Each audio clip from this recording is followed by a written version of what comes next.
Hello students, कैसे हैं आप लोग। उम्मीद करते हैं कि आप बहुत अच्छे होंगे। आज हम लोग एक बहुत महत्वपूर्ण सेशन पर डिस्कस करने चल रहे हैं, जिसका शीर्षक है पेरिस जलवायु समझौता। जैसा कि आप जानते हैं कि हम लोग योजना मंथली मैगजीन में आए हुए आर्टिकल्स पर डिस्कशन करते हैं। उसी क्रम को आगे बढ़ाते हुए आज हम लोग एक छोटा सा टॉपिक लेके आए हैं, पेरिस जलवायु समझौता। बहुत महत्वपूर्ण है बच्चों, ये ऐसे के दृष्टिकोण से महत्वपूर्ण है, पेपर 3 के पॉइंट से महत्वपूर्ण है और आने वाले एग्जामिनेशन में पीटी के एग्जाम के लिए इंपॉर्टेंट है कि कब हुआ, क्या हुआ, कैसे हुआ। बहुत सारी तथ्यात्मक बातें हैं, बहुत सारी अवधारणात्मक बातें हैं। उनको आप कई सारी जगहों पर यूटिलाइज कर सकते हैं, पीटी में, मेंस में, इंटरव्यूज में, और इसके अलावा अपने डिफरेंट चीजों को तैयार करने में। बच्चों, हम लोग मुद्दे पे आए उससे पहले थोड़ा अनअकैडमी के बारे में जानते हैं। Crack UPSC CSC GS with India's largest learning platform. आप इंडिया के लार्जेस्ट लर्निंग प्लेटफॉर्म पे हैं। ये प्लेटफॉर्म एजुकेटर्स के पॉइंट से और स्टूडेंट्स के पॉइंट से, लर्नर के पॉइंट से दुनिया इंडिया का सबसे बड़ा लर्निंग प्लेटफॉर्म है। अगर आप इस प्लेटफॉर्म पे जुड़ते हैं, सब्सक्राइब करते हैं, तो व्हाट यू विल गेट, क्या क्या आपको मिलने जा रहा है, जरा इसकी भी एक जानकारी आपको मिलनी चाहिए। आपको डेली लाइव क्लासेस मिलेंगी। डेली लाइव क्लासेस का मतलब है कि जैसी क्लासेज आप ये देख रहे हैं, इस तरह की बहुत सारी क्लासेज आपको मिलेंगी। और ये जो भी क्लासेज आपको मिलेंगी, ये बहुत ही स्ट्रक्चर्ड मैनर में रहेंगी। स्ट्रक्चर्ड मैनर का मतलब क्या होगा? स्ट्रक्चर्ड मैनर का मतलब होगा कि कैसे आप अपने कोर्स को जो आप पढ़ रहे हैं उसको कैसे आसानी से समझ सकें, कैसे अपने एग्जाम में आसानी से यूटिलाइज कर सकें। इन सारी बातों को ध्यान में रखते हुए कोर्सेज को स्ट्रक्चर किया जाता है। लाइव टेस्ट और क्विजेस के माध्यम से आपको अपनी प्रिपरेशन को लगातार इवेल्युएट करने का मौका मिलेगा। इससे ये आपके व्यक्तित्व का सबसे जरूरी पार्ट होता है। आप अगर प्रिपरेशन कर रहे हैं तो भी, या आम जिंदगी जी रहे हैं तो भी, उसमें जरूरत होती है कि आप हमेशा अपने आप को इवेल्युएट करते रहें कि आप कितने सही हैं और कितने गलत हैं। प्रिपरेशन कर रहे हैं, जीवन में कोई टारगेट है, तो उस टारगेट में हम कितना आगे बढ़ रहे हैं, ये इसका इवेल्युएशन बहुत इंपॉर्टेंट पॉइंट होता है। तो उसके लिए अनअकैडमी आपको एक बेहतरीन प्लेटफॉर्म देता है, जहां से आप अपनी प्रिपरेशन को बहुत बेहतर तरीके से रेगुलर बेसिस पे इवेल्युएट कर सकते हैं। बच्चों, आपको अनलिमिटेड एक्सेस भी देगा अनअकैडमी। अनलिमिटेड एक्सेस का मतलब है कि एक बार आप सब्सक्रिप्शन लेंगे और फिर बहुत सारे एजुकेटर्स को, उनके रिकॉर्डेड सेशंस को, उनके लाइव सेशंस को, पीडीएफ्स को, जो भी चीजें हैं उन वहां तक आपकी एक्सेस हो जाएगी। इसके लिए सबसे पहले आपको अनअकैडमी लर्निंग एप्लीकेशन डाउनलोड करना होगा, जो कि आपको कहां से मिलेगा? गूगल प्ले स्टोर पे जाकर आप देख सकते हैं, या फिर अगर आप आईफोन यूजर हैं तो आप ऐप स्टोर से जाकर उसको डाउनलोड कर सकते हैं। डाउनलोड करने के बाद आप ज्ञान तिवारी को सब्सक्राइब कर सकते हैं, ज्ञान तिवारी को फॉलो कर सकते हैं। मैं हूं ज्ञान तिवारी, 15 वर्षों से आप लोगों के साथ काम कर रहा हूं। MA in ancient history and archaeology हमारा एकेडमिक्स है। ज्ञान तिवारी लाइव टेलीग्राम चैनल पे आप हमें फॉलो कर सकते हैं। unacademy.com अनअकैडमी के प्रोफाइल पे भी आप हमें फॉलो कर सकते हैं। Prepare with 100+ top educators. बहुत सारे टॉप एजुकेटर्स हैं अकेडमी के पास, 100+ टॉप एजुकेटर्स हैं। आप इनके साथ अपनी प्रिपरेशन को बहुत बेहतर बना सकते हैं। कुछ एजुकेटर्स की लिस्ट आपके सामने दी गई है। एक सब्सक्रिप्शन लेकर इन सारे एजुकेटर्स को आप पढ़ पाइएगा। एक सब्सक्रिप्शन बहुत सारे एजुकेटर्स को पढ़ने का मौका देगा आपको। तो एक बहुत बेहतरीन प्लेटफॉर्म है, बहुत सारा वर्सेटाइल तरीके से आपको चीजें उपलब्ध करवाई जाती हैं। आपके कोर्स को बहुत कॉम्प्रिहेंसिव कवरेज देने के लिए 15,500 से अधिक कोर्सेज चलाए जा रहे हैं।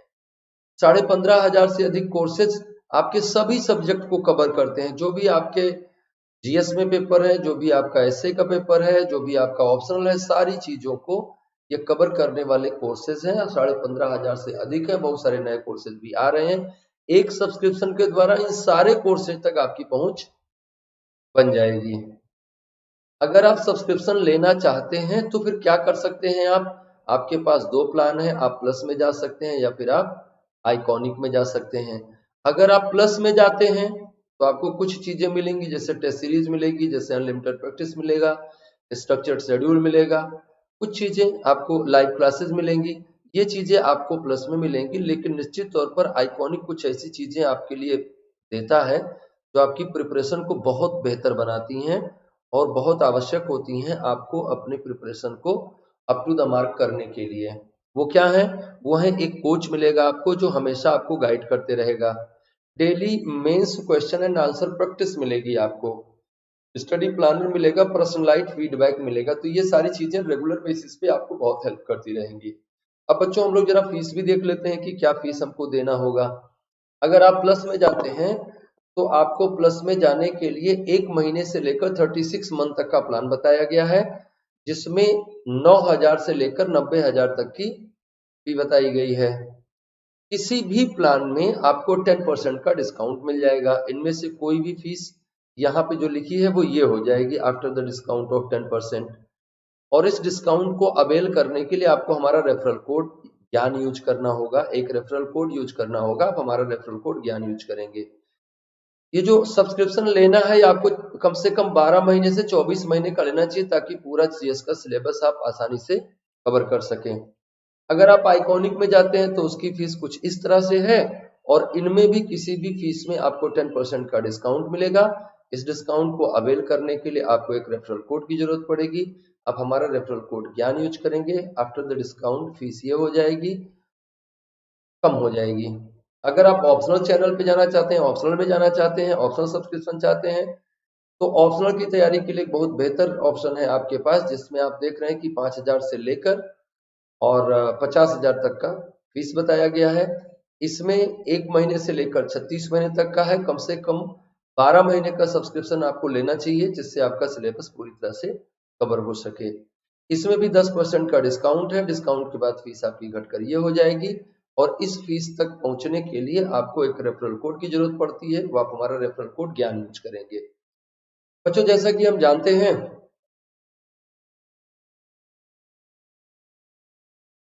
कि यूपीएससी कॉम्बैट चल रहा है, अनअकैडमी यूपीएससी कॉम्बैट चला रहा है और आप लगातार इसमें पार्टिसिपेट भी कर रहे हैं। अगला कॉम्बैट फिर से आ रहा है जनवरी 31 को 11 बजे। डिस्क्रिप्शन बॉक्स में नीचे लिंक दिया गया है, लिंक पर जाकर आप अपने आप को एनरोल करें। इससे आपको मौका मिलेगा बहुत सारी चीजें सीखने का और कंपटीशन में पार्टिसिपेट करने का, भाग लेने का, है ना। मौका मिलेगा आपको 45 मिनट में 60 क्वेश्चन का 6 सेक्शन का पेपर होगा, रिलेटिव स्कोरिंग होगी, फोर्टनाइट कॉन्टेस्ट है। और अगर आपकी रैंक 1 से 3 के बीच में आती है तो आपको 3 महीने का यूपीएससी सीएससी जीएस का प्लस का सब्सक्रिप्शन फ्री मिलेगा। और अगर 4 to 150 रैंक आती है तो आपको 1,000 रुपए का अमेजन का शॉपिंग वाउचर मिलेगा, जिसकी जरूरत आपको अक्सर लगा करती है। New batches for UPSC CSC 2021 2021 2022 और 2023 के लिए अनअकैडमी ने कई सारे बैचेस लॉन्च किए हैं, जो कि आप देख रहे हैं कि एवरी वीक स्टार्ट हो रहा है। हर सप्ताह में मंडे को ये बैच स्टार्ट हो रहा है। आप अपनी अगर अभी तक आपने एडमिशन नहीं लिया है, अगर अभी तक आपने सब्सक्रिप्शन नहीं लिया है तो ले लीजिए। अगर आप 2021 के लिए प्रिपेयर कर रहे हैं तो बहुत कम टाइम बचा है आपके पास। उल्टी गिनती चल रही है, काउंटडाउन चल रहा है और आप जितना जल्दी एडमिशन लेंगे आपकी प्रिपरेशन उतनी बेहतर हो जाएगी। अगर 2022 के लिए आप तैयारी कर रहे हैं तो भी आप ये मत समझिए कि बहुत ज्यादा टाइम है, साल भर का समय है, आप बढ़िया से अच्छे से तैयारी कर सकते हैं। अगर आप और बेहतर तैयारी करना चाहते हैं तो आप 2 साल का बैच 2023 के लिए ज्वाइन करें। 6 महीने, 1 साल और 2 साल के बैचेस यहाँ पर उपलब्ध हैं। 6 महीने, 1 साल और 2 साल के इन बैचेस में आपको हिंदी, इंग्लिश और बाइलिंगुअल कोर्सेज मिलेंगे। 6 मंथ का जो बैच है देखिए बाइलिंगुअल भी है, हिंदी में भी है और इंग्लिश में भी है। इसी तरह से आप देख रहे हैं कि जो 1 ईयर का बैच है ये भी हिंदी, इंग्लिश और बाइलिंगुअल है। आप देख रहे हैं हिंदी बाइलिंगुअल है, हिंदी है और इंग्लिश है। ऐसा ही 2023 को टारगेट करके एक बैच चलाया जा रहा है, वो भी आप देख रहे हैं कि बाइलिंगुअल है, हिंदी है और इंग्लिश है। NCERT batches for UPSC CSC prelims आपको बहुत फायदा करेंगे, आपके कॉन्सेप्ट को क्लियर करेंगे ये। और ऐसे बैचेज के लिए देखिए ये भी बाइलिंगुअल है, हिंदी में है और इंग्लिश में है, तो आप इनको भी इम्प्रूव करें, इनके साथ भी जुड़ें। और बहुत महत्वपूर्ण सूचना ये है कि आइकॉनिक प्राइस हाइक होने जा रहा है from the 25th of January जनवरी के 25 से इसका प्राइस बढ़ जाएगा। Beat the price hike upgrade before 25 January, 25 जनवरी से पहले इसको अपग्रेड करें और अपनी प्रिपरेशन में बहुत सारे ऐसी चीजें जोड़ें जो आपकी तैयारी को बहुत बेहतर बनाने के लिए आवश्यक होती हैं। अनअकैडमी इसके लिए जाना जाता है कि वो कम से कम पैसे में ज्यादा से ज्यादा सुविधाएं देने का प्रयास करता है। उसी क्रम में आपने देखा कि एक कॉम्बो प्लान अनअकैडमी ने इंट्रोड्यूस किया आपके लिए, यूपीएससी सीएससी ऑप्शनल और यूपीएससी सीएससी जीएस को। अगर आप जीएस आइकॉनिक का लेते हैं तो आपकी फीस कुछ ज्यादा होगी, और अगर आप जीएस आइकॉनिक का नहीं जीएस प्लस का लेते हैं तो फीस थोड़ा कम होगी। और इन सभी फी में आपको 10% का डिस्काउंट भी मिलेगा, और इस डिस्काउंट को अवेल करने के लिए आपको एक रेफरल कोड की जरूरत पड़ेगी। आप हमारा रेफरल कोड यूज करके फीस को 10% हटा लेंगे। तो ये रहा बच्चों बहुत महत्वपूर्ण बातें जिनके बारे में हमें आपसे बातें करनी थी। और अब हम आते हैं अपने इश्यू पर। जैसा कि हम लोगों ने स्टार्टिंग में बात करी थी कि हम एक मुद्दे पर चर्चा कर रहे हैं। हमारा इश्यू है कि हमारा मुद्दा है योजना जनवरी 2021। जनवरी 2021 का योजना का जो अंक है उस पर हम लोग चर्चा कर रहे हैं, और इसमें धीरे धीरे करके एक एक करके हम लोग इश्यूज को ले रहे हैं। इसी क्रम में हमने एक नया मुद्दा लिया, छोटा सा टॉपिक है, वो है जलवायु परिवर्तन से संबंधित पेरिस एग्रीमेंट। पेरिस समझौता जलवायु परिवर्तन से संबंधित है।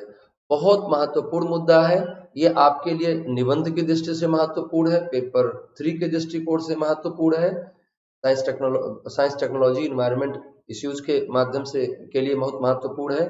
तो इन सारी बातों को ध्यान में रखते हुए इस टॉपिक को हम लोगों ने लिया है ना। तो हम जलवायु परिवर्तन पर जाएं इससे पहले थोड़ा सा हमें समझना चाहिए कि एक्चुअल में पेरिस जैसी स्थिति क्यों बनी, जलवायु परिवर्तन वास्तव में क्या होता है। तो बच्चों इस संदर्भ में देखिए हमें क्या जानना है। इस संदर्भ में सबसे पहले तो हमें यह जानना चाहिए कि जलवायु एक्चुअल में है क्या। जलवायु शब्द सुनकर आपके दिमाग में क्या स्थिति बनती है, जलवायु शब्द सुनकर आपके दिमाग में क्या चित्र बनता है। तो बच्चों देखो, जलवायु वास्तव में क्या है, किसी पर्टिकुलर जगह पर टेम्परेचर, प्रेशर और ह्यूमिडिटी। प्रेशर टेम्परेचर किसका, टेम्परेचर सरफेस पे पाया जाने वाला, प्रेशर भी सरफेस पे पाया जाने वाला, और ह्यूमिडिटी एटमॉस्फेयर में पाया जाने वाला। तो टेम्परेचर, प्रेशर और ह्यूमिडिटी की कुछ कंडीशंस होती हैं, और ये कंडीशंस दो तरह की होती हैं। टेम्परेचर, प्रेशर और ह्यूमिडिटी की कंडीशंस दो तरह की होती है ना। टेम्परेचर, प्रेशर एंड ह्यूमिडिटी, इनकी कंडीशन को अगर हम कलेक्टिवली स्टडी करें तो ये चेंज होगा। कैसा चेंज आएगा इसमें, दो तरह का। एक को हम कहते हैं अल्पकालिक स्थिति, ताप, दाब और आर्द्रता की अल्पकालिक स्थितियां। दूसरा क्या है, ताप, दाब और आर्द्रता की दीर्घकालिक स्थितियां। तो ताप, दाब और आर्द्रता की जो अल्पकालिक स्थितियां होती हैं ये रोज परिवर्तित होती रहती हैं। सुबह हो सकता है टेम्परेचर कुछ और हो, दोपहर में कुछ और हो, शाम में कुछ और हो। सुबह प्रेशर कुछ और हो, दोपहर में कुछ और हो, शाम में कुछ और हो। ह्यूमिडिटी का मान भी आपको देखेंगे, सुबह कुछ और होता है, दोपहर में कुछ और होता है, शाम में कुछ और होता है। ये जो तेजी से चेंज होता रहता है, अल्पकालिक परिवर्तन होते रहते हैं ताप, दाब और आर्द्रता की अवस्थाओं में, इसको हम क्या कहते हैं, इसको हम कहते हैं मौसम। तो मौसम कैसा है, ताप, दाब और आर्द्रता की तीव्र परिवर्तनशील इकाई है। ताप, दाब और आर्द्रता की स्थितियों में लगातार परिवर्तन होता रहता है। मौसम का एक चक्र होता है, दिन भर का भी होता है, महीने भर का भी होता है, 3 महीने का होता है, 6 महीने का होता है, कैसा भी हो सकता है। लेकिन अगर टेम्परेचर, प्रेशर और ह्यूमिडिटी में दीर्घकालिक स्थिति का कोई निर्माण पाया जाता है, कोई दीर्घकालिक स्थिति पाई जाती है, तो उसको हम जलवायु कहते हैं। जलवायु गैर परिवर्तनशील व्यवस्था है, इसमें परिवर्तन नहीं होता है। हालांकि परिवर्तन तो इस सृष्टि का नियम है, और दुनिया में ऐसी कोई सिद्धांत नहीं, ऐसी कोई बात नहीं जिसमें परिवर्तन ना होता हो। नेचर द्वारा बनाए गए नियमों के तहत बहुत सारे परिवर्तन होते रहते हैं। नेचर अपने आप को एडजस्ट करता रहता है, परिवर्तन करता रहता है। पृथ्वी अब तक कई तरह के जलवायु परिवर्तनों का दौर देख चुकी है। आपने बहुत बार पढ़ा होगा कि पृथ्वी पर कभी बर्फ जमा थी, कभी बहुत घनघोर बारिश हुई, कभी बहुत गर्म थी। तो ये बहुत सारे तरह के जलवायु परिवर्तनों को ये पार कर चुकी है। इसी तरह के शायद एक और जलवायु परिवर्तन की क्रिया में शामिल है। तो अभी जो जलवायु परिवर्तन लोग महसूस कर रहे हैं, उस जलवायु परिवर्तन में लोगों का कहना है कि rate of change of climate respectively ज्यादा है। जलवायु परिवर्तन की दर बहुत ज्यादा है, जो कि बहुत नुकसानदेह अवस्था में जा सकती है। तो बच्चों, ये हमको समझ में आया कि ताप, दाब और आर्द्रता की स्थितियों को ही, की दीर्घकालिक स्थितियों को ही हम जलवायु कहते हैं। और किसी क्षेत्र विशेष में जलवायु एक निश्चित इकाई होती है, जिसमें कई सारे मौसम चक्र पाए जाते हैं। जैसे अगर हम भारत की बात करें तो मान लें कि ये लाइन ऑफ कैंसर है, तो भारत आधा लाइन ऑफ कैंसर के नीचे है, आधा लाइन ऑफ कैंसर से ऊपर है। तो भारत की जलवायु कैसी हो गई? भारत की जलवायु नीचे हो गई उष्णकटिबंध, ऊपर हो गई शीतोष्णकटिबंध। तो शीतोष्ण और उष्णकटिबंध जलवायु में भारत पाया जाता है। तो जलवायु क्या हो गई? ये हो गई। और क्या भारत आज से इसमें पाया जा रहा है? नहीं। अगर हम कॉन्टिनेंटल ड्रिफ्ट को मानते हैं तो अलग केस है, अदरवाइज भारत जब से पृथ्वी बनी है वही है। कॉन्टिनेंटल ड्रिफ्ट को हम माने या हम प्लेट टेक्टोनिक को माने तो हम मानते हैं कि स्थलखंड एक जगह से दूसरी जगह पर स्थानांतरित हो रहे हैं और उनकी अपनी एक निश्चित रेट है। लेकिन अगर इस प्रकार की क्रियाओं को हम शून्य मानकर केवल मौसम पर ध्यान फोकस करें तो हम देखेंगे कि पृथ्वी की कक्षा में बहुत धीमा परिवर्तन हो रहा है, लेकिन बावजूद इसके एक स्थिर अवस्था बनी हुई है कि पृथ्वी का एक निश्चित हिस्सा सूर्य के बीच सामने आता है, एक निश्चित हिस्सा सूर्य से दूर बना हुआ है, जिसके कारण से जलवायु में एक स्थिरता पाई जाती है। और सूर्य के सापेक्ष पृथ्वी की स्थिति में होने वाले परिवर्तन के कारण से कई मौसमों का चक्र पाया जाता है एक जलवायु क्षेत्र में। तो जैसे भारत की अपनी एक जलवायु है, उष्ण और शीतोष्णकटिबंधीय जलवायु, इसमें कई तरह के मौसम चक्र पाए जाते हैं। तो कई तरह के मौसम चक्र वास्तव में क्यों पाए जाते हैं? क्योंकि सूर्य के सापेक्ष पृथ्वी की स्थिति में साल के अलग अलग दिनों में परिवर्तन होता रहता है और पृथ्वी पर सूर्य का प्रकाश या सूर्य की ऊष्मा ही सबसे महत्वपूर्ण स्रोत है जलवायविक और मौसमी दशाओं के निर्धारण के लिए। मतलब पॉइंट हमको एक पकड़ में आ गया कि केवल टेम्परेचर ही सबसे बड़ा रोल प्ले करता है क्लाइमेटिक डिटर्मिनेशन में, जलवायु निर्धारण में सबसे महत्व। हालांकि ये तीन कंपोनेंट की बात हम लोग कर रहे हैं ना कि टेम्परेचर है, प्रेशर है और ह्यूमिडिटी है, लेकिन इन तीनों में से अगर किसी एक को पकड़ना हो कि भाई सबसे ज्यादा जरूरी कौन है इसमें, तो आप कहेंगे कि पृथ्वी की सतह पर पाई जाने वाली तापीय दशाएं सबसे ज्यादा महत्वपूर्ण हैं पृथ्वी की सतह पर जलवायु के निर्धारण में। और चूंकि हम देख रहे हैं कि बहुत सारी ऐसी ह्यूमन एक्टिविटीज चल रही हैं, ऐसी बहुत सारी मानवीय गतिविधियां हो रही हैं जिनके कारण से कुछ ऐसी स्थितियों का निर्माण हो रहा है जिसके कारण से सूर्य से आने वाले प्रकाश और सूर्य से आने वाली ऊष्मा और पृथ्वी से विकिरित ऊष्मा का औसत बिगड़ गया है। कैसे बिगड़ गया है? होता यह है कि सूर्य से आने वाला प्रकाश कैसा होता है बच्चों? उसका लैम्डा बहुत कम होता है, एनर्जी बहुत ज्यादा होती है। अधिक ऊर्जा होने के कारण वो किसी भी मीडियम में गति कर सकता है और आसानी से अर्थ की सरफेस तक पहुंच जाता है। और अर्थ की सरफेस, मोटी बात समझिए, बहुत टेक्निकल जाने की जरूरत नहीं है, आप जीएस के पेपर में है, ऑप्शनल के पेपर में नहीं है। तो बहुत अधिक इंटेंसिटी होने के कारण वो डेंस मीडियम में भी गति कर पाता है, बहुत अधिक तीव्रता के कारण वो डेंस मीडियम में भी गति कर पाता है और पार करके पृथ्वी की सतह तक पहुंच जाता है। फिर क्या करता है? वो पृथ्वी की सतह को गर्म कर देता है और जब पृथ्वी की सतह को गर्म कर देता है तो पृथ्वी जब सूर्य के सामने नहीं रहती है तो वो अपनी हीट को रेडिएट करती है। लेकिन रेडिएटेड हीट कैसी होती है बच्चों? इंफ्रारेड होती है ना? ये इंफ्रारेड है और जो आई थी वो क्या है? वो बहुत हाई इंटेंसिटी वाली कौन सी विकिरण है? वो माइक्रोवेव्स हैं, इसलिए वो आसानी से चली जाती हैं और ये इंफ्रारेड होने के कारण इनका लैम्डा ज्यादा होता है। लैम्डा ज्यादा होने का एनर्जी कम होती है। एनर्जी कम होगी तो ये क्या होंगी? डेंस मीडियम को पार नहीं कर पाएंगी और ये ट्रैप कर ली जाएंगी। ट्रैप कर ली जाएंगी तो एटमॉस्फेरिक हीट को बढ़ा देंगी वायुमंडलीय तापन को बढ़ा देंगी। परिणाम क्या होगा? परिणाम होगा वैश्विक उष्णन, ग्लोबल वार्मिंग। अब एक सवाल है, सवाल क्या है कि क्यों ऐसा हो रहा है? पहले ऐसा क्यों नहीं हो रहा था? अब ऐसा क्या हो गया कि पृथ्वी से जाने वाला हीट रेडिएशन एटमॉस्फेयर के द्वारा ट्रैप किया जा रहा है? ऐसा एटमॉस्फेयर में क्या हो गया जिसके कारण से एटमॉस्फेयर इसको ट्रैप कर पाता है? तो बच्चों, इसका सबसे प्रमुख कारण है डेंसिटी ऑफ एटमॉस्फेयर का बढ़ जाना। अब डेंसिटी ऑफ एटमॉस्फेयर क्यों बढ़ गई?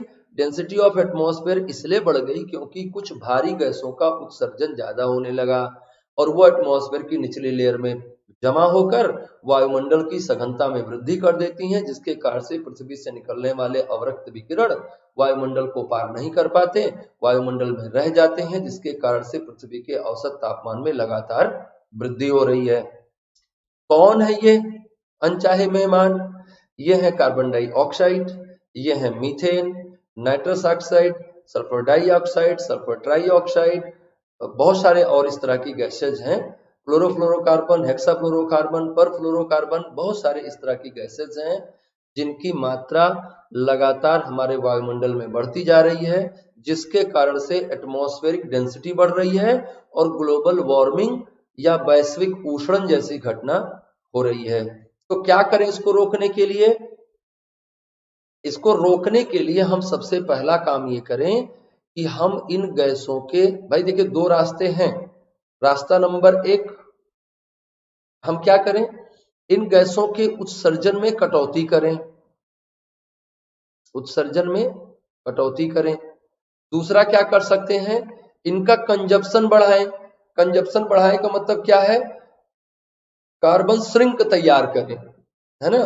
कार्बन श्रिंक तैयार करेंगे तो क्या होगा कि वो इनको अवशोषित कर लेंगे। हम लोगों ने गलतियां क्या करी हैं? हम लोगों ने करी गलतियां कि औद्योगिक क्रांति के बाद हमने क्या किया? औद्योगिक क्रांति के बाद जीवाश्म ईंधनों के प्रयोग को हमने बढ़ा दिया। तो जीवाश्म ईंधन का प्रयोग बढ़ गया तो क्या हुआ? कार्बन डाइऑक्साइड का उत्सर्जन बढ़ गया और हमने जीवाश्म ईंधनों का प्रयोग करने के लिए पेड़ पौधों को काटा, और जब आपने पेड़ पौधों को काटा तो कार्बन डाइऑक्साइड को अवशोषित करने का रास्ता, उनका जो कंज्यूमर था उसको भी खत्म कर दिया आपने। तो आपने प्रोडक्शन भी बढ़ा दिया, कंजप्शन भी गिरा दिया। तो प्रोडक्शन बढ़ गया, कंजप्शन गिर गया तो एक्सेस हो ही जाएगा प्रोडक्शन, जिसके कारण से आपने देखा कि बहुत अधिक मात्रा में कार्बन डाइऑक्साइड एटमॉस्फेयर में पाई जाती है। पर यहाँ एक बात मैं आपको क्लियर कर दूं कि कार्बन डाइऑक्साइड किसी भी तरह से प्रदूषक गैस नहीं है, ये कोई प्रदूषण नहीं करती है। इसका होना एटमॉस्फेयर में बहुत आवश्यक है क्योंकि हमारी आहार श्रृंखला में जितना भी कार्बन है वो यहीं से आता है और इसी कार्बन डाइऑक्साइड को पौधे क्या करते हैं? स्थिरीकृत करके कार्बनिक, जटिल कार्बनिक यौगिकों का निर्माण करते हैं। सबसे जो मेन कार्बनिक यौगिक है जो हमारे आहार श्रृंखला में, वो क्या है? C6H12O6, जो कि बिना कार्बन के नहीं बन सकता है। तो हमारी आहार श्रृंखला का एक महत्वपूर्ण घटक हमारी आहार श्रृंखला में तभी प्रवेश पा सकता है जब एटमॉस्फेयर में CO2 बनी रहे। पर समस्या क्या है बच्चों? समस्या यह है कि अति सर्वत्र वर्जयेत, अधिकता किसी भी चीज की नुकसानदेह होती है, वो चाहे जितना भी अच्छी चीज क्यों ना हो। तो अभी हमने क्या, हमारी समस्या क्या है कि level of emission of carbon dioxide बढ़ गया है। या मोटी बात अगर हम कहें कि भाई सारी तोहमत हम कार्बन डाइऑक्साइड पर ही ना लगाएं, सारा ब्लेम हम कार्बन डाइऑक्साइड को ही ना दें, तो हम मोटी बात क्या कह सकते हैं कि level of emission of green house gases बढ़ गया है, जिसके कारण से ग्लोबल वार्मिंग हो रही है। और ग्लोबल वार्मिंग क्या लीड करेगी? ग्लोबल वार्मिंग लीड कर रही है किसको? ग्लोबल वार्मिंग लीड कर रही है क्लाइमेटिक चेंज को। ग्लोबल वार्मिंग कारण क्या हो रहा है? जलवायु में परिवर्तन हो रहा है और जलवायु में होने वाला परिवर्तन क्या करेगा? जलवायु में होने वाला परिवर्तन सारी व्यवस्था को बिगाड़ देगा, बायोम को डिस्टर्ब कर देगा, इकोलॉजिकल बैलेंस को डिस्टर्ब कर देगा, आप में बहुत सारी बीमारियां निर्मित कर देगा, आपकी आहार श्रृंखला को प्रभावित कर देगा, बहुत सारा प्राकृतिक समस्याएं उत्पन्न करेगा। ग्लोबल वार्मिंग होगी तो आइस लाइन ऊपर के लिए शिफ्ट होगी, आइस लाइन ऊपर के लिए शिफ्ट होगी तो ग्लेशियर्स के पिघलने की रेट क्या होगी? ग्लेशियर्स के पिघलने की रेट बढ़ जाएगी। इसको आप समझ रहे होंगे। पृथ्वी की सतह से 165 मीटर ऊपर जाने पर तापमान में 1 डिग्री सेंटीग्रेड की गिरावट आती है। मान लीजिए कोई पर्वतीय क्षेत्र है, इसके सहारे आप ऊपर जाते हैं तो प्रति 165 मीटर तापमान 1 डिग्री सेंटीग्रेड गिरता जाता है। और ऐसा करने पर मान लीजिए कि इस लाइन के बाद तापमान ऐसा हो जाता है जिससे पानी का अस्तित्व संभव नहीं है, पानी बर्फ बन जाएगा। तो इस लाइन को जहां से पानी बर्फ में बदलना शुरू हो जाता है उसको हम क्या कहते हैं बच्चों? आइस लाइन कहते हैं। इसके ऊपर पर्वत पे क्या होगा? बर्फ जमा हो जाएगी। यहाँ का तापमान बढ़ेगा तो आइस लाइन पे क्या इफेक्ट आएगा? आइस लाइन भी ऊपर के लिए शिफ्ट कर जाएगी। आइस लाइन ऊपर के लिए शिफ्ट कर जाएगी तो ये ग्लेशियर का क्या होगा? पिघल जाएगा। पिघलेगा तो कहाँ जाएगा? नदी में जाएगा। नदी में ज्यादा पानी हो जाएगा तो क्या हो जाएगा? बाढ़ हो जाएगी। और ग्लेशियर पिघलते पिघलते एकदम से समाप्त हो जाएगा तो क्या होगा? सूखा पड़ जाएगा, ये वाली नदी सूख जाएगी। तो बाढ़, सूखा, इन सारी चीजों को वो कॉज करेगा। और बाढ़ और सूखा तमाम तरह के इन्वायरमेंटल इश्यूज खड़े करेंगे, तमाम तरह के इकोलॉजिकल इम्बैलेंस क्रिएट करेंगे, इकोसिस्टम को बहुत नकारात्मक रूप से प्रभावित करेंगे। और चूंकि हमारा कोई अस्तित्व नहीं है, हम इकोसिस्टम के पार्ट हैं, इसलिए इकोसिस्टम प्रभावित होगा, हम भी प्रभावित होंगे, इकोलॉजी प्रभावित होगी, हम भी प्रभावित होंगे और हम बीमारियों का घर बन जाएंगे, बहुत सारी बीमारियां हमें लग जाएंगी। तो इसलिए जरूरी है कि हम मौसम परिवर्तन को रोकें। और मौसम परिवर्तन को रोकने के लिए दुनिया ने बहुत लंबे समय से प्रयास प्रारंभ किया। बहुत लंबे समय से मतलब ये है कि पहले तो लोग समझते नहीं थे यार कि जलवायु भी कोई मुद्दा है। 70 के दशक से पहले लोगों को लगता भी नहीं था कि जलवायु भी कोई मुद्दा है, ये भी कोई विषय होगा पढ़ने वाला, है ना। लेकिन धीरे धीरे करके लोगों ने देखा कि जो वो कर रहे हैं उसके बड़े रिवर्स इंपैक्ट क्रिएट हो रहे हैं, बहुत ही उसके व्युत्क्रम प्रभाव उत्पन्न हो रहे हैं। और उन व्युत्क्रम प्रभावों के उत्पन्न होने का कारण क्या है? जलवायविक रिएक्शन। हर क्रिया के प्रति, हर क्रिया के विपरीत एक प्रतिक्रिया होती है। न्यूटन ने बताया बहुत पहले था, लेकिन लोगों ने समझा उसको बहुत बाद में। प्रकृति के केस में उसको बहुत बाद में समझा। शुरुआत में मनुष्य ने सोचा कि प्रकृति उसकी दासी है और उसका एग्जिस्टेंस तब संभव है जब वो प्रकृति को अपने नियंत्रण में रखेगा। और जब से मनुष्य ने देखिए ना आग जलाना सीखा, तब खेती करना सीखा, तब से मनुष्य लगातार प्रकृति को अपने नियंत्रण में लेने का प्रयास कर रहा है। लेकिन बहुत जल्दी ही 1970 तक आते आते समझ गया कि प्रकृति को अपने नियंत्रण में लेना संभव ही नहीं है। क्यों? क्योंकि मैं स्वयं प्रकृति का अंश हूं और अंश पूर्ण को कभी भी अपने नियंत्रण में नहीं कर सकता। अंश को हमेशा पूर्ण के नियंत्रण में होना होता है। इससे लोगों ने क्या कहा? लोगों ने कहा कि अब हमें सुरक्षित करना होगा। किसको? इन्वायरमेंट को। और 1972 के बाद इन्वायरमेंटल प्रिजर्वेशन के लिए सरकार के द्वारा दुनिया के द्वारा थोड़े थोड़े प्रयास होने प्रारंभ हुए। सबसे पहले स्टॉकहोम सम्मेलन हुआ था 1972 में, जहां से लोगों ने पर्यावरण के बारे में सोचना प्रारंभ किया और इस पर भी अलग अलग तरह से स्टडी करना स्टार्ट किया। और उसी क्रम को बढ़ते हुए हम कहां तक आए? हम 2015 में पेरिस समझौते तक आए, जो कि एक महत्वपूर्ण मुद्दा है जिसपे आज हमें चर्चा करनी है। योजना 2021 हम लोग डिस्कस कर रहे हैं बच्चों। योजना जनवरी 2021 हम लोग डिस्कस कर रहे हैं। योजना 2021 का मुख्य कवर क्या है? India at the rate 75। India at the rate 75 का मतलब क्या है? कि हम लोग अगले साल स्वतंत्रता की 75वीं वर्षगांठ मनाने चल रहे हैं। स्वतंत्रता की 75वीं वर्षगांठ मनाने के क्रम में हम कितना आगे बढ़ पाए हैं, हमने क्या क्या कर लिया है, हमारी क्या उपलब्धियां रही हैं अलग अलग क्षेत्रों में, उन सब पर योजना 2021 चर्चा कर रही है। बहुत बेहतरीन आर्टिकल्स हैं इसमें। इससे पहले भी एक आर्टिकल जा चुका है फॉरेन पॉलिसी के क्षेत्र में हमारे क्या अचीवमेंट रहे पिछले 75 वर्षों में। इसके बाद एक और आने वाला है जिसका शीर्षक है इसरो के द्वारा जो उपलब्धियां ली गई हैं, जो हमारा अंतरिक्ष में जो हमारी पहुंच बढ़ी है पिछले 75 वर्षों में, उन पर एक आर्टिकल आपके लिए हम लेके आएंगे। और फिर इंडस्ट्री एट द रेट 75, उद्योग 75 वर्ष पर हम एक निबंध लेके आएंगे। आपको बहुत यूजफुल रहेगा, आप इसको अंत तक देखें, हमारे साथ लास्ट तक बने रहे बच्चों, बहुत यूजफुल होने जा रहा है। तो पेरिस समझौता वास्तव में क्या है? जलवायु परिवर्तन के बारे में कानूनन बाध्यकारी अंतरराष्ट्रीय संधि है। 12 दिसंबर 2015 को पेरिस में COP 21, कॉन्फ्रेंस ऑफ पार्टीज 21, ये कॉन्फ्रेंस ऑफ पार्टीज क्या है जरा इसको भी समझ लेते हैं। कॉन्फ्रेंस ऑफ पार्टीज 21 में 196 पक्षकारों के बीच में पारित किया गया। 4 नवंबर 2016 से ये लागू हो गया। ये कॉन्फ्रेंस ऑफ पार्टीज क्या है, सीओपी क्या है? हुआ एक्चुअल में ये था कि 1972 में स्टॉकहोम सम्मेलन हुआ।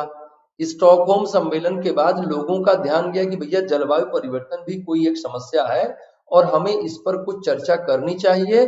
और चूंकि ये जलवायु, ये प्रकृति किसी एक की नहीं है, इसलिए इस पर जो भी प्रयास होंगे वो कैसे होंगे, सम्मिलित होंगे। हालांकि आज तक हम इस ऐसे किसी भी मुद्दे पर नहीं पहुंच पाए हैं जहां पर पूरी दुनिया जलवायु परिवर्तन को एक कलेक्टिव रिस्पॉन्सिबिलिटी मानते हुए एक कलेक्टिव एफर्ट करे। इस स्थिति तक आज भी हम नहीं पहुंच पाए हैं। दरअसल आप नहीं पहुंच पाए। बेटा आप अपने पड़ोसी से कहिए कि कूड़ा सड़क पे मत फेंको, तो बोलेगा तुम्हारे घर में तो नहीं फेंक रहे हैं ना, ऐसे डायलॉग मारेगा वो। तो ये क्या है, ये है कलेक्टिव एफर्ट की कमी। आपको लग रहा है कूड़ा सड़क पे नहीं फेंकना चाहिए, उसको लग रहा है कि कुछ भी हो सकता है, तो कलेक्टिव एफर्ट नहीं है। कारण क्या है ना कि हम पर्यावरण उतना चिंता का विषय नहीं है जितना भूखमरी है, जितना गरीबी है। तो जनसंख्या बहुत ज्यादा बढ़ गई। अल्टीमेट पॉइंट पे आप पहुंचोगे तो जनसंख्या ही सबसे बड़ा मुद्दा बनेगा। तो भाई स्टॉकहोम में तय किया गया कि हम एक कलेक्टिव एफर्ट की ओर आगे बढ़ें और फिर उसी क्रम में आईपीसीसी बनाया गया, inter governmental panel on climate change. ये बनाया गया बच्चों 1988 में। आईपीसीसी क्या है, inter governmental panel on climate change. ये भी एक अंतर सरकारी संगठन था जो क्लाइमेट चेंज पर रिसर्च करता था, क्लाइमेट चेंज के बारे में जानकारियां इकट्ठा करता था। आगे और प्रगति हुई और इस मामले की सीरियसनेस को समझते हुए एक और संस्था बनी जिसका नाम है United nation framework convention on climate change, UNFCCC, United nation framework convention on climate change. ये बनाया गया 1990 में।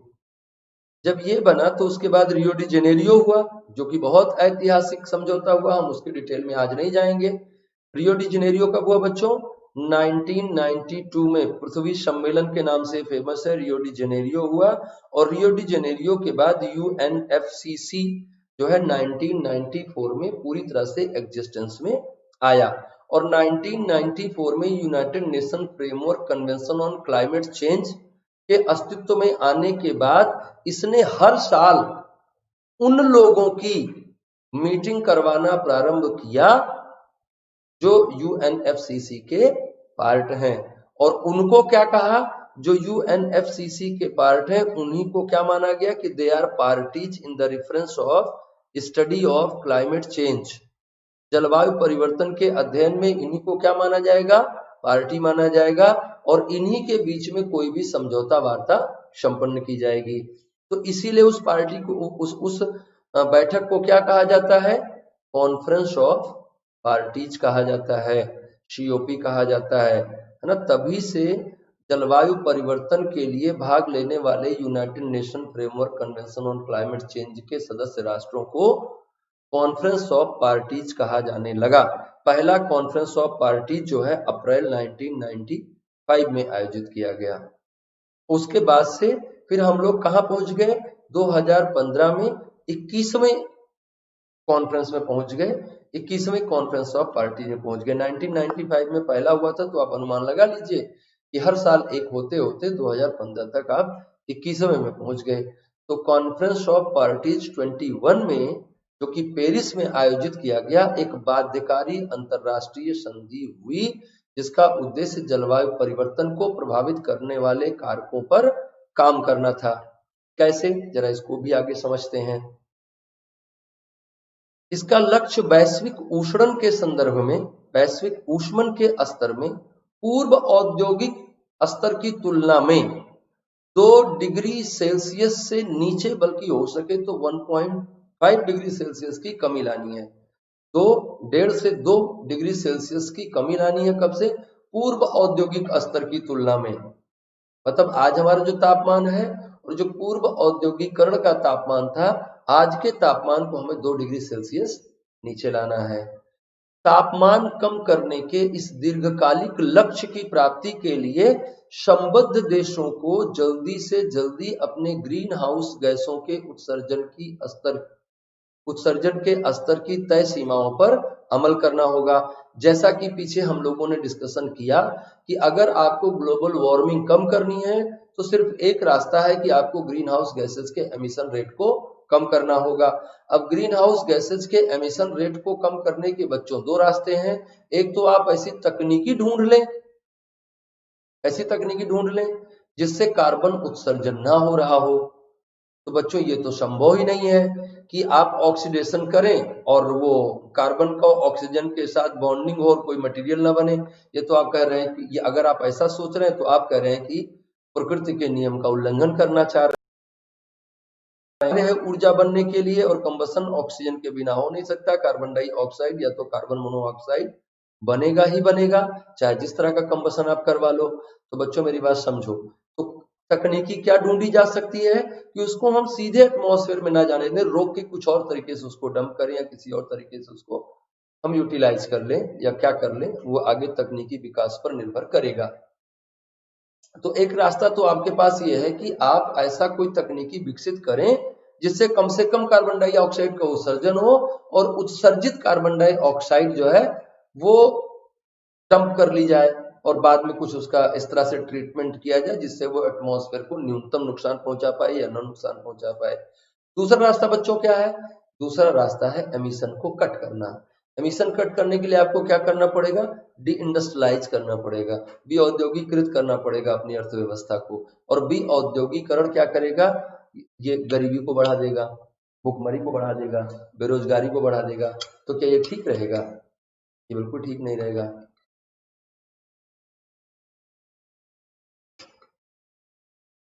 तो बहुत जटिल मुद्दा है ये। अच्छा, ये अंतर्राष्ट्रीय स्तर पर भी बड़ा जटिल मुद्दा है।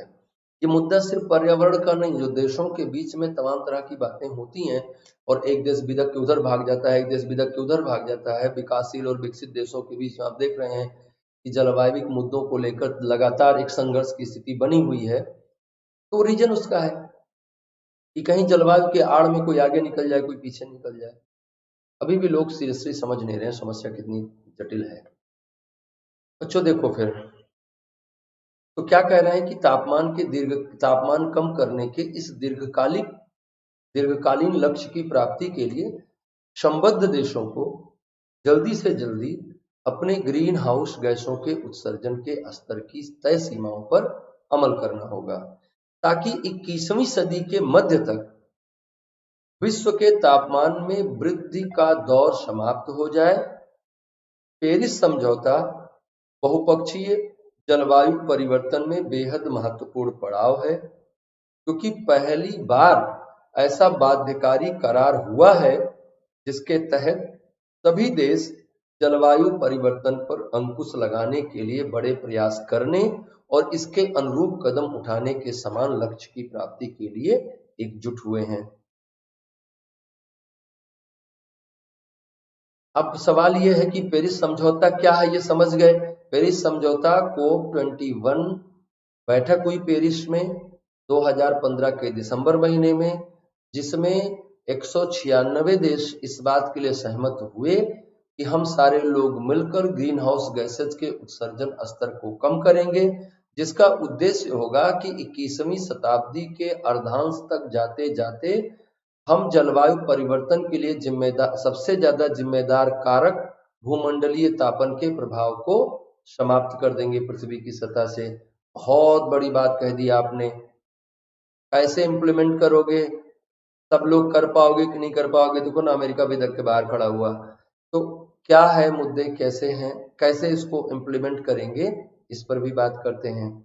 तो पेरिस समझौते को कैसे अमल में लाया जाएगा?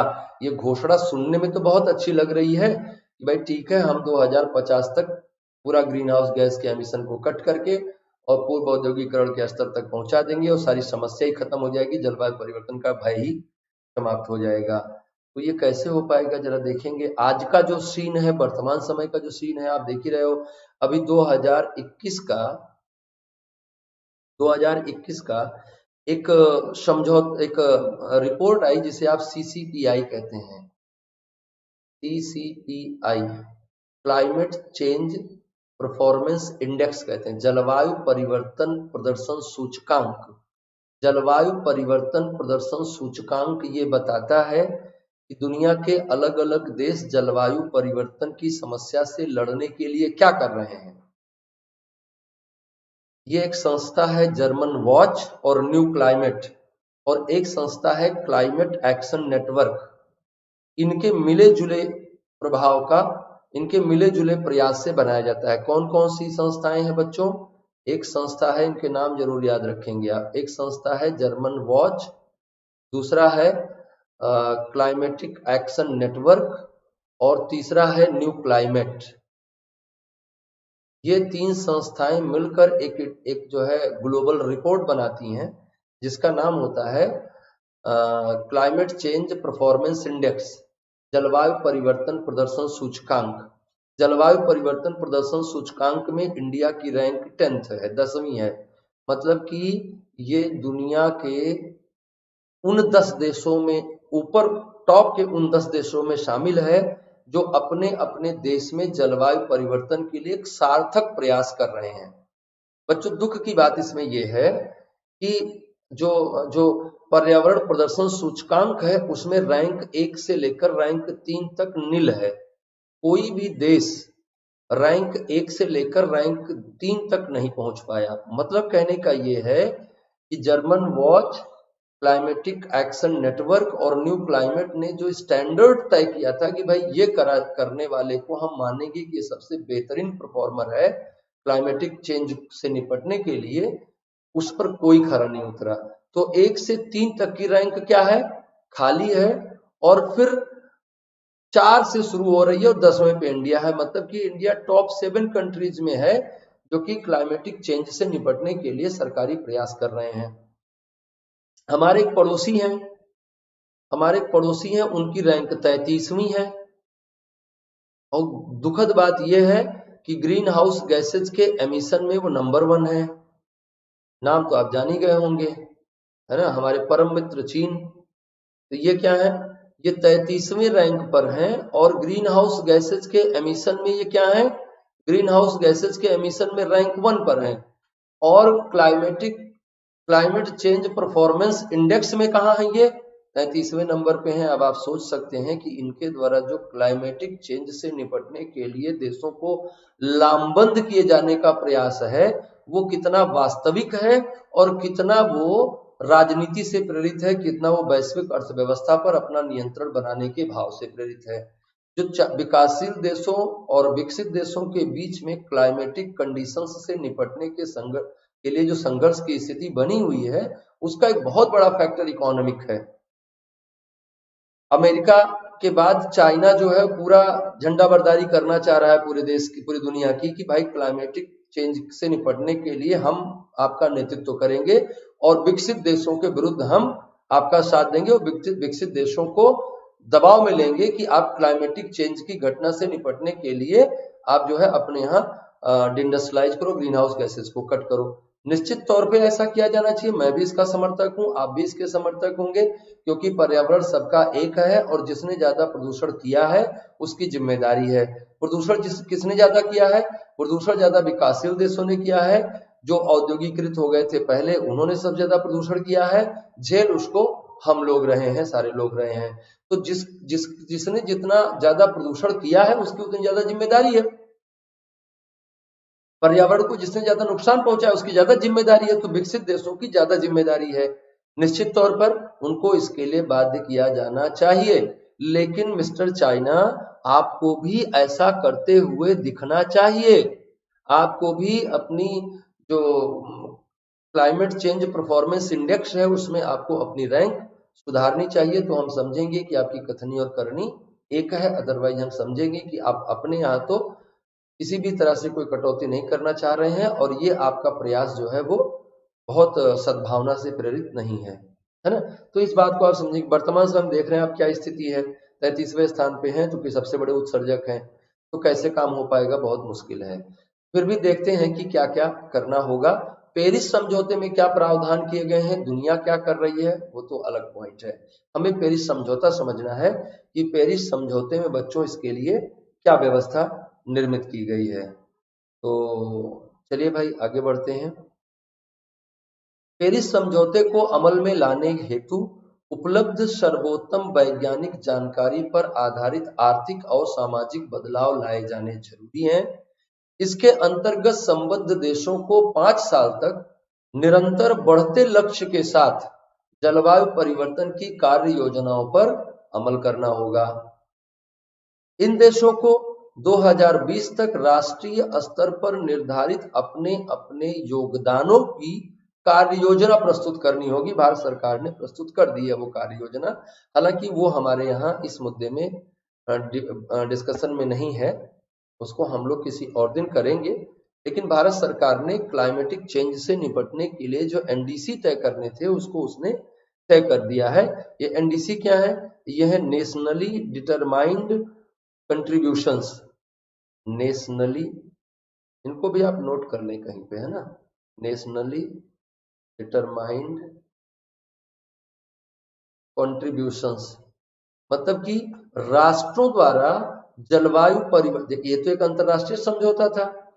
फिर इस अंतरराष्ट्रीय समझौते में राष्ट्रों के द्वारा इंटेंडेड नेशनली डिटरमाइंड कंट्रीब्यूशंस क्या होंगे, ये उनको 2020 तक बताना था।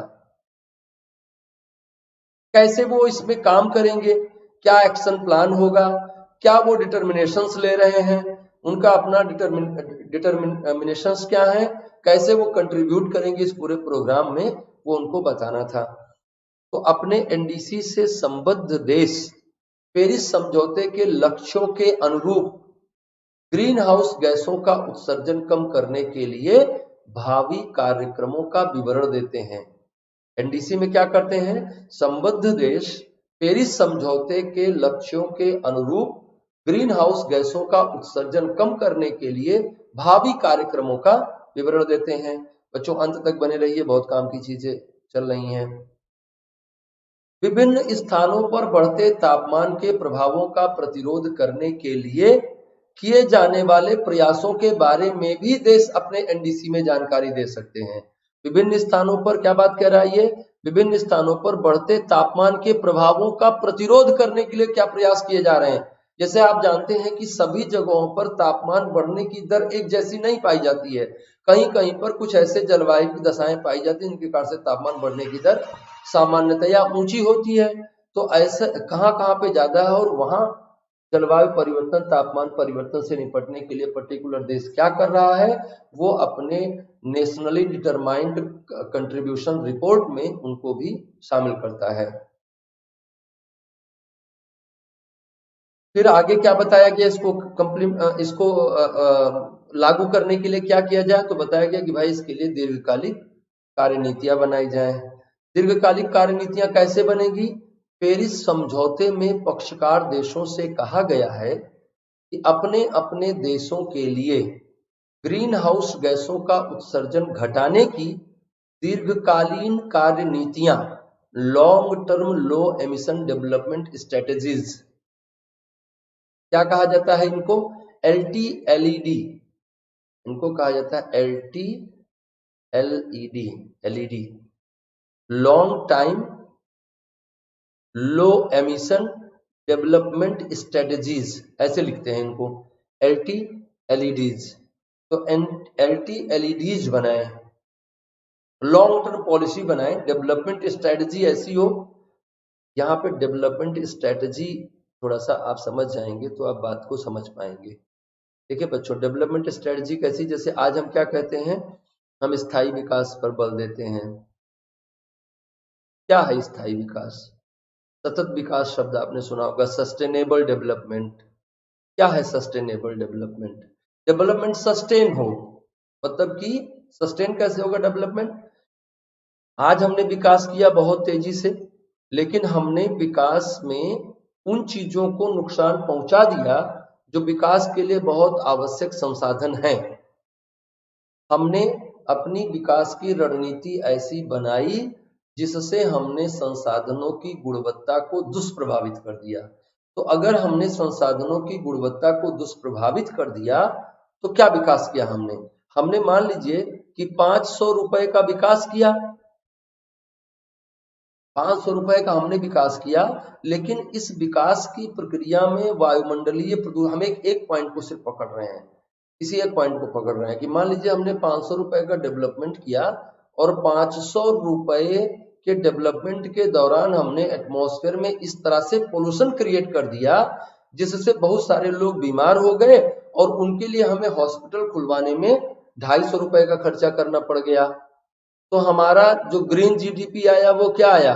ग्रीन जीडीपी केवल 250 ही आया, क्योंकि बाकी 250 जलवायु परिवर्तन के प्रभावों से निपटने में हमने खर्च कर दिए, या 500 रुपए निर्मित करने के लिए हमने इन्वायरमेंट को जितना लॉस पहुंचाया था उसके इफेक्ट को रेक्टिफाई करने में हमने जो पैसे खर्च कर दिए, वास्तव में तो कोई डेवलपमेंट हुआ नहीं ना, वो तो गलत, आपने गलत तरीके का डेवलपमेंट कर लिया। तो वास्तव में विकास कौन सा है? जो ग्रीन जीडीपी है। और विकास बच्चों वो है जो संसाधनों को बिना नुकसान पहुंचाए ही होता रहे। अगर आपने आने वाली पीढ़ी के लिए संसाधनों को नष्ट कर दिया तो आपने कोई विकास नहीं किया, आपका विकास सतत नहीं है। आप तो अपना जिंदगी अच्छे से जी के चले जाइएगा, आपके बच्चों का क्या होगा? बहुत ही खराब स्थिति हो जाएगी। तो आपके बच्चों की स्थिति बहुत ही खराब हो जाएगी और वो अपने सर्वाइवल के लिए न्यूनतम चीजों को भी नहीं जुटा पाएंगे। तो ऐसी स्थिति में आप क्या कहते हैं? बहुत अच्छा काम किया आपने। आपने एक खेत था आपके पास, उसमें खूब ज्यादा अनाज उगाने के चक्कर में आपने बहुत सारा केमिकल फर्टिलाइजर, केमिकल पेस्टिसाइड भर भर के यूज किया आपने। रिजल्ट ये हुआ कि आपके टाइम पर प्रोडक्शन बहुत बढ़ गया, नो डाउट। लेकिन क्या हुआ? आपके द्वारा यूज किए गए केमिकल फर्टिलाइजर और केमिकल पेस्टिसाइड ने मिट्टी के इंट्रामोलिकुलर बॉन्डिंग को कमजोर किया, अंतरा अणु बलों को कमजोर किया। अंतरा अणु बलों के कमजोर के होने के कारण से मृदा का क्षरण बढ़ गया, सॉइल इरोजन की घटना बढ़ गई। अब सॉइल इरोड हो गई और आपका बच्चा जब खेती करने के लिए गया तब तक खेत बंजर हो गया था। क्या आप इसको विकास मानते हैं? क्या आपके पिताजी ने ऐसा किया होता तो क्या आप उनको उनकी बुराई नहीं कर रहे होते? क्या आप उनकी आलोचना नहीं कर रहे होते? क्या आप ये नहीं कहते कि पिताजी आपने विकास के लिए गलत रास्ता अपनाया, गलत तरीका लिया, हमारे लिए तो कुछ नहीं छोड़ा आपने? बिल्कुल आप ऐसा कहते। तो जो आप अपने पिताजी से उम्मीद करते हैं कम से कम वो तो अगली पीढ़ी को दें, यही है सतत विकास। आप अपने पिताजी से जो उम्मीद करते हैं, हम उम्मीद करते हैं कि आप अपनी अगली पीढ़ी के लिए उसको छोड़ने का प्रयास करेंगे। और जब उसको छोड़ने का प्रयास करेंगे बच्चों, तो आप समझेंगे कि आप सतत विकास की रणनीति पर काम कर रहे हैं। तो डेवलपमेंट स्ट्रेटेजीज ऐसी बननी चाहिए, long term low emission development strategies बननी चाहिए कि हम जो भी इंडस्ट्रियलाइजेशन करें लॉन्ग टर्म में क्या करें? लो एमिशन डेवलपमेंट स्ट्रेटेजी बनाएं, कम से कम एमिशन हो हमारा ऐसा डेवलपमेंट स्ट्रेटेजी होना चाहिए। बहुत बेहतर बात कह रहा है ये।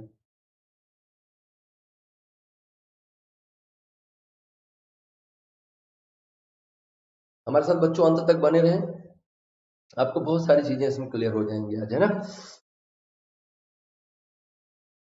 तो जो एलटी एलईडी है, एनडीसी को दीर्घकालीन आयाम प्रदान करती है, इसलिए एनडीसी की तरह इन्हें प्रस्तुत करना बाध्यकारी नहीं है। हालांकि इनको भी बाध्यकारी बनाया जाना चाहिए था कि आप बताएं कि आप long term low emission development strategy आपकी क्या है। तो इनको बताना बाध्यकारी नहीं बताया किया गया, लेकिन एनडीसी को बताना बाध्यकारी है। एनडीसी में क्या बताएंगे आप? नेशनली डिटरमाइंड कंट्रीब्यूशंस आपके क्या है, इनको आप बताइए। और उनको पाने के लिए आप क्या करें? दीर्घकालिक कार्य नीतियां अपनाएं। उसमें कैसी नीति अपनाएं?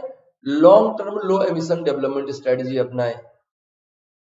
ये विभिन्न देशों की एनडीसी को उनकी दीर्घकालीन योजना तथा विकास प्राथमिकताओं के परिप्रेक्ष्य में प्रस्तुत करती है और इस तरह भावी विकास के लिए दृष्टि और दिशा प्रदान करती है ना। विभिन्न देशों की एनडीसी को उनकी दीर्घकालीन योजना तथा विकास प्राथमिकताओं के परिप्रेक्ष्य में प्रस्तुत करती है और इस तरह भावी विकास के लिए दृष्टि और दिशा प्रदान करती है। अब सवाल यह है कि प्रगति का आकलन कैसे किया जाए, कि कौन कितना बेहतर काम कर पा रहा है। यह भी पेरिस समझौते में तय किया गया, पेरिस एग्रीमेंट में ये भी तय किया गया कि कैसे हम ये तय कर पाएंगे कि क्या आकलन, क्या प्रगति हो रही है इस समझौते में, क्या डेवलपमेंट हो रहा है, लोग कितना बेहतर काम कर पा रहे हैं, नहीं कर पा रहे हैं, ये कैसे तय होगा। कहा गया भाई, क्या कहा गया, पेरिस समझौते में पक्षकार देशों ने विस्तृत पारदर्शिता फ्रेमवर्क की व्यवस्था की है। एनहांस्ड ट्रांसपेरेंसी फ्रेमवर्क, EFT कहा जाता है उसको, इनहांस्ड ट्रांसपेरेंसी फ्रेमवर्क की व्यवस्था की गई है। लेकिन इसकी शुरुआत कब होगी, 2024 में होगी। इसके अंतर्गत पक्षकार देश जलवायु परिवर्तन के असर कम करने, इसके दुष्प्रभावों से बचाव और देशों द्वारा उपलब्ध कराई गई अथवा प्राप्त की गई मदद का ब्यौरा पूरी पारदर्शिता के साथ प्रस्तुत करेंगे, जिससे हम एक वैश्विक आकलन कर सकेंगे कि लोग कितना प्रयास कर रहे हैं और हम कितना सफल हो रहे हैं पेरिस समझौते को लागू करवा पाने में। इस फ्रेमवर्क में देशों से प्राप्त रिपोर्टों की समीक्षा के लिए अंतर्राष्ट्रीय प्रक्रिया बनाने का भी प्रावधान है। इसके जरिए प्राप्त जानकारी को वैश्विक आकलन में शामिल किया जाएगा और इससे जलवायु परिवर्तन पर नियंत्रण रखने के लिए दीर्घकालीन लक्ष्य की दिशा में प्रगति की समीक्षा की जाएगी। इसी के आधार पर अगले दौर में ज्यादा बड़े लक्ष्य रखने में हमें उचित सुझाव दिए जा सकेंगे। बात क्लियर हुआ, कैसे हम इसकी प्रगति का आकलन करेंगे। इसके लिए हमने क्या कहा, हमने कहा इनहांस्ड ट्रांसपेरेंसी फ्रेमवर्क बनाया जाएगा। क्या करेगा वह फ्रेमवर्क, ट्रांसपेरेंसी फ्रेमवर्क क्या करेगा, वो विभिन्न देशों के द्वारा जलवायु परिवर्तन के असर को कम करने और उसके दुष्प्रभावों से बचाव के लिए क्या किया गया है, क्या मदद मुहैया कराई गई है, बहुत सारी चीजों की जानकारी देगी। जैसे अमेरिका को बहुत सारे पैसे देने होंगे, है ना, तो इस फ्रेमवर्क में देशों से प्राप्त जो रिपोर्ट होगी उनकी समीक्षा के लिए भी एक अंतर्राष्ट्रीय प्रक्रिया बनाने का प्रावधान है। तो उसे वैश्विक आकलन निर्मित किया जाएगा और आगे के लक्ष्यों को तय करने में आसानी होगी। थोड़ी बात ये भी कर लेते हैं कि अब तक की उपलब्धियां क्या रही इस संदर्भ में। हालांकि पेरिस समझौते के लक्ष्यों को हासिल करने के लिए जलवायु परिवर्तन को नियंत्रित करने के प्रयासों को बहुत बड़े पैमाने पर बढ़ाए जाने की जरूरत है, लेकिन इसके लागू होने के बाद से कम कार्बन उत्सर्जन वाली प्रौद्योगिकियों के इस्तेमाल और नई बाजार तलाशने के प्रति उत्साह बढ़ा है। निश्चित तौर पर कुछ फायदा हो रहा है। अनेक देश, क्षेत्र, नगर और कंपनियां कार्बन का स्तर बिल्कुल नहीं बढ़ने देने के लक्ष्य तय कर रहे हैं। अर्थव्यवस्थाओं के कार्बन उत्सर्जित करने वाले 25% क्षेत्रों में कार्बन का उत्सर्जन बिल्कुल ना बढ़ने वाले समाधान अब प्रतिस्पर्धा में टिके रहने लायक किफायती हो रहे हैं। उनको और एफिशिएंट बनाया जा रहा है और सस्ता बनाया जा रहा है ताकि ज्यादा से ज्यादा लोग इसको खरीद सकें और जो कार्बन के एमिशन को घटाने के लिए जो टेक्नोलॉजीज बनाई जा रही हैं उनका वो लाभ ले सकें। यह प्रवृत्तियां बिजली और परिवहन क्षेत्र में ज्यादा स्पष्ट नजर आ रही हैं। बिजली क्षेत्र में कैसे स्पष्ट नजर आ रही हैं? बिजली क्षेत्र में हम बिजली में ऐसी तकनीकों को आसान बना रहे हैं, सस्ता बना रहे हैं, आम आदमी महंगो मैन की खरीदने की क्षमता के अनुकूल बना रहे हैं, जिससे वो बिजली उत्पादन कम से कम करना पड़े। जिस बिजली उत्पादन को करने में हमें कार्बनिक ईंधनों को प्रयोग करना पड़ता है और जिसके कारण से ग्रीन हाउस गैसेस एमिट हो रही हैं, तो हम क्या करें, हम non conventional source of energy पे काम करें।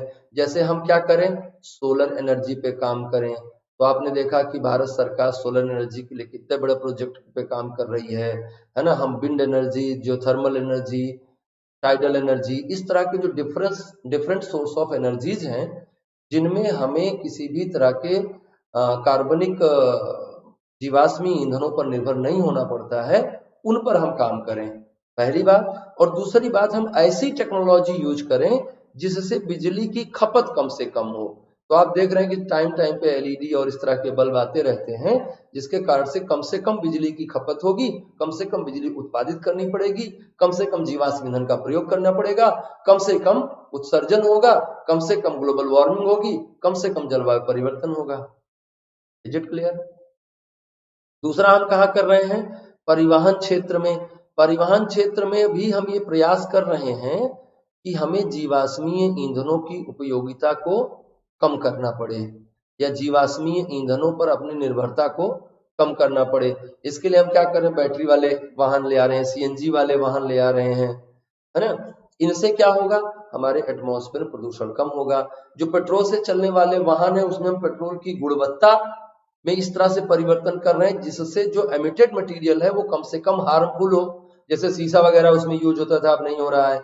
तो पेट्रोल की भी गुणवत्ता को बढ़ा रहे हैं और इंजन की तकनीकों को इस तरह से बढ़ा रहे हैं जिससे वो कम से कम एमिशन करे। तो बहुआयामी दृष्टिकोण अपनाया जा रहा है ताकि कम से कम एमिशन हो, एमिशन रेट को न्यूनतम स्तर पर रखा जा सके। और इन क्षेत्रों में पहल करने वालों के लिए नए व्यापारिक अवसर उपलब्ध हो रहे हैं, उनको नए नए तरह से इम्प्रूव किया जा रहा है। 2030 तक विश्व भर में कार्बन उत्सर्जित करने वाले 70% से ज्यादा क्षेत्रों में कार्बन का उत्सर्जन बिल्कुल न बढ़ने वाले समाधान प्रतिस्पर्धा में टिके रहने लायक किफायती हो सकेंगे। 2030 तक हमने क्या कहा कि हम उन चीजों को सस्ता कर देंगे जो कार्बन उत्सर्जित करने वाले चीजों को रिप्लेस कर रहे हैं। उनको हम कहां तक लाएंगे, 70% ज्यादा यूज करवा देंगे उनका अब तक 2030 तक। तो बहुत तेजी से हम इस क्षेत्र में काम कर रहे हैं। ये सब संभव हो पाया है पेरिस कन्वेंशन के, पेरिस एग्रीमेंट के बाद। और पेरिस एग्रीमेंट को लागू करने के निरंतर प्रयास में देश इस तरह बहुत सारा काम कर रहे हैं। भारत क्या काम कर रहा है इस क्षेत्र में बच्चों, ये भी देखते हैं। जलवायु परिवर्तन से जुड़े मुद्दों पर भारत की गंभीरता को प्रदर्शित करते हुए भारत सरकार ने पर्यावरण, वन तथा जलवायु परिवर्तन मंत्रालय, भारत सरकार के पर्यावरण, वन तथा जलवायु परिवर्तन मंत्रालय ने मंत्रालय के सचिव की अध्यक्षता में एक उच्च स्तरीय समिति का गठन किया। क्या नाम है समिति का? Apex committee for implementation of Paris agreement, AIPA गठित की है। इस समिति का उद्देश्य जलवायु परिवर्तन से जुड़े मुद्दों पर कार्रवाई को समन्वित करना है ताकि यह सुनिश्चित किया जा सके कि NDC सहित पेरिस समझौते से जुड़ी भारत की सभी वचनबद्धताओं को निभाने की गतिविधियां सही तरीके से चलाई जा रही हैं। बात समझ में आई? ये पूरा ख्याल रखेगी कि हम अपने डेवलपमेंट एक्टिविटीज में कितना पेरिस एग्रीमेंट में कही गई बातों को ले पा रहे हैं। और जो हमने NDC, भाई जो पेरिस एग्रीमेंट है वो हमको खुद को स्वतंत्रता देता है कि आप ही बताओ भाई आपका नेशनल जो कंट्रीब्यूशन है, जो नेशनल डिटरमाइंड कंट्रीब्यूशन है वो क्या है, आपने कितना करने के लिए अपने आप को सोचा है। तो कम से कम वो तो हम लागू कर पाए। ऐसी देख रेख कौन कर रहा है? AIPA कर रहा है। 14 संबंधित मंत्रालयों के वरिष्ठ अधिकारी AIPA के सदस्य होंगे जो भारत के NDC लक्ष्यों को पूर्ति की प्रगति पर निगरानी रखेंगे और पेरिस समझौते की अपेक्षाओं के अनुरूप जलवायु परिवर्तन से जुड़े लक्ष्यों की पूर्ति की दिशा में संबंधित प्रगति से जुड़ी सूचनाओं को नियमित निगरानी, समीक्षा और निरंतर आकलन करेंगे। ओके। AIPA के कुछ और भी कार्य तय किए गए हैं। AIPA के अन्य प्रमुख कार्य क्या हैं? पेरिस समझौते के अनुच्छेद 6 के अनुरूप भारत में कार्बन बाजारों के राष्ट्रीय नियामक प्राधिकरण के रूप में कार्य करना, पेरिस समझौते के अनुच्छेद 6 के ही अंतर्गत विभिन्न परियोजनाओं और गतिविधियों के लिए विचार और दिशा निर्देश तैयार करना तथा जलवायु परिवर्तन और NDC से संबद्ध क्षेत्रों में कार्बन मूल्य निर्धारण, बाजार व्यवस्था और अन्य संबंधित व्यवस्थाओं के लिए दिशा निर्देश जारी करना। बच्चों ये क्या बता रहा है? ये बता रहा है कि पेरिस समझौते के अनुच्छेद 6 के अनुरूप, मतलब कि ये राइट देता है वो, कार्बन बाजारों के राष्ट्रीय नियामक प्राधिकरण के रूप में कार्य करना। कार्बन बाजारों का मतलब ये है कि कार्बन एमिशन से जुड़ी हुई चीजों को रेगुलेट करने के लिए एक नियामक बाजार नियामक प्राधिकरण रेगुलेटरी अथॉरिटी के रूप में काम करेगा। कैसे करेगा? एनडीसी से संबद्ध क्षेत्रों में, जहां जहां एनडीसी में कहा गया कि इन क्षेत्रों में हम ये काम करेंगे, उनसे संबद्ध क्षेत्रों में कार्बन मूल्य निर्धारण, बाजार व्यवस्था तथा अन्य संबंधित व्यवस्थाओं के लिए भी इसे दिशा निर्देश जारी करने का अधिकार है। AIPA जलवायु परिवर्तन से जुड़े क्षेत्रों में निजी क्षेत्र और बहुद्विपक्षीय एजेंसियों के योगदान का भी जायजा लेगी और जलवायु परिवर्तन पर नियंत्रण के लिए निजी क्षेत्र और बहुपक्षीय एजेंसियों के योगदान को राष्ट्रीय प्राथमिकताओं के अनुरूप ढालने के लिए भी दिशा निर्देश उपलब्ध करवाएगी। पेरिस समझौते के लक्ष्यों की पूर्ति की शुरुआत 2021 से होगी, इसलिए आज हम लोग इसको चर्चा में ले आए हैं। और जलवायु परिवर्तन पर नियंत्रण रखने के प्रयासों को अमल में लाने तथा उनकी प्रगति पर नजर रखने से संबंधित राष्ट्रीय प्रणालियों तथा संस्थागत व्यवस्थाओं को मजबूत बनाने में AIPA की केंद्रीय भूमिका होगी, सबसे महत्वपूर्ण भूमिका निर्मित करेगा ये। और यह भी सुनिश्चित करेगा कि भारत जलवायु परिवर्तन को नियंत्रित करने वाले देशों में अग्रणी रहे, जिनके इस दिशा में कार्य पेरिस समझौते के अनुरूप है। तो बच्चों, ये रहा पेरिस समझौता, जिसमें आपने देखा कि आपने क्या क्या चीजें सीखी। असल में जलवायु परिवर्तन है क्या, आप एक ऐसे बनाएंगे इस पर, है ना, एक आर्टिकल आप लिखेंगे पेरिस समझौते पर। और पेरिस समझौते पर जब आप आर्टिकल लिखेंगे तो किन किन मुद्दों पर बात करेंगे कि जलवायु परिवर्तन की अवधारणा क्या है, कारण क्या है, निपटने के लिए, जलवायु परिवर्तन से निपटने के लिए क्या करना चाहिए, और फिर क्या किया जा रहा है, और क्या किया जा रहा है। इसी का परिणाम क्या है, क्या किया जा रहा है का ही परिणाम है आपका पेरिस एग्रीमेंट। और आपने देखा कि पेरिस एग्रीमेंट में क्या क्या बातें कही गई हैं। तो बहुत ध्यान से आपने देखा।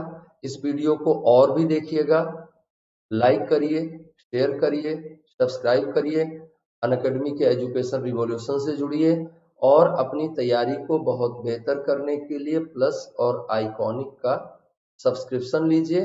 प्लस और आइकॉनिक सब्सक्रिप्शंस लेने के लिए आप हमारा रेफरल कोड ज्ञान यूज करें, इससे आपको 10% का डिस्काउंट मिलेगा। और इस क्लास के नोट्स को पाने के लिए ज्ञान तिवारी लाइव टेलीग्राम चैनल को सब्सक्राइब करें और बहुत खुश रहें, बहुत प्रसन्न रहें, चारों ओर खुशियां बिखेरते रहें। हम लोग अगले सेशन में फिर से मिलेंगे, तब तक के लिए आप अपना बहुत ख्याल रखें, बहुत खुश रहें। नमस्कार।